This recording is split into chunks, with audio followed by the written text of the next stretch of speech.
ధర్మవరం మాజీ ఎమ్మెల్యే గారైన శ్రీ కేతిరెడ్డి గారు ట్విట్టర్లో ఒక వీడియోని పోస్ట్ చేశారు. అది చూస్తే మ్యాక్సిమం వైసీపీ అధినాయకత్వంపై ఆయన తిరుగుబాటు బిగించేసినట్లే అని అనిపిస్తుంది. ఆ వీడియోని కానీ చూస్తే ఆయన వీడియోలో ఏం చెప్పారంటే, మనం మొత్తం అప్పులు చేసి ఒక్క ఏడాది కూడా వాళ్ళకి టైం ఇవ్వకుండా అమలు చేయండి, పథకాలు అమలు చేయండి అంటే ఎలాగూ. ఇంకొకటి, చంద్రబాబు గారు నేను సంపద సృష్టించి హామీలు అమలు చేస్తానని పదే పదే చెప్పారు. అటువంటప్పుడు వాళ్ళకి టైం ఇవ్వకుండా కనీసం సంవత్సరం అన్న టైం ఇవ్వాలి.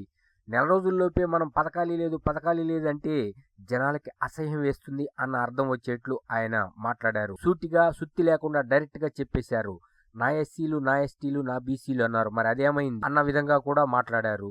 ఇక మూడవది, సినిమా ఇండస్ట్రీలో టికెట్ ఎక్కువైతే ఏమి తక్కువైతే ఏమి, అభిమానం ఉన్నోడు బ్లాక్లో అయినా కొనుక్కొని చూస్తాడు, మనకెందుకు ఈ పెంటంతా అన్నట్లు మాట్లాడారు.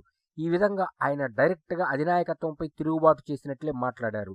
దీన్ని బట్టి ఏం అర్థమవుతుందంటే, రీసెంట్గా చూసాం మనం, శ్రీ కిలారి రోసే గారు పార్టీకి రాజీనామా చేశారు. అదేవిధంగా కేతిరెడ్డి గారు కూడా ఫ్యూచర్లో రాజీనామా చేస్తారేమో. ఆయన ఐడియాలు, ఆయన ఆలోచనలు ఎలా ఉన్నాయో మొత్తం మీద చూసుకుంటే ఒక్కొక్కళ్ళు బయటకు వస్తున్నారు. ప్రస్తుతం కేడర్ కానీ, ఓడిపోయిన ఎమ్మెల్యేలు కానీ, మాజీ మంత్రులు కానీ నిరాశ నిస్పృహల్లో ఉన్నారన్నది మాత్రం అర్థమవుతుంది. మొత్తం మీద కేతిరెడ్డి గారు బయటపడిపోయారు అన్నది ఆ ట్విట్టర్లో ఆయన పోస్ట్ చేసిన వీడియో చూస్తే అర్థమవుతుంది. మొత్తం మీద సూటిగా సుత్తి లేకుండా చెప్పేశారు. ఏం చెప్పాలో అవే చెప్పారు. టోటల్గా ఈ వీడియో చాలా ఫేవర్గా మాట్లాడారు ఆయన కూటమి ప్రభుత్వానికి. అంటే ఆయన ఏమైనా కూటమిలోకి వెళ్లే ఆలోచన ఉందేమో, అంటే అటు టీడీపీలో కానీ ఇటు జనసేనలో కానీ. అసలు ఈ రాజకీయాల్లో ఏ క్షణం ఏం జరుగుతుందో ఎవరు ఊహించలేరు. చూద్దాం మరి శ్రీ కేతిరెడ్డి గారి మూమెంట్స్ ఎలా ఉంటాయో.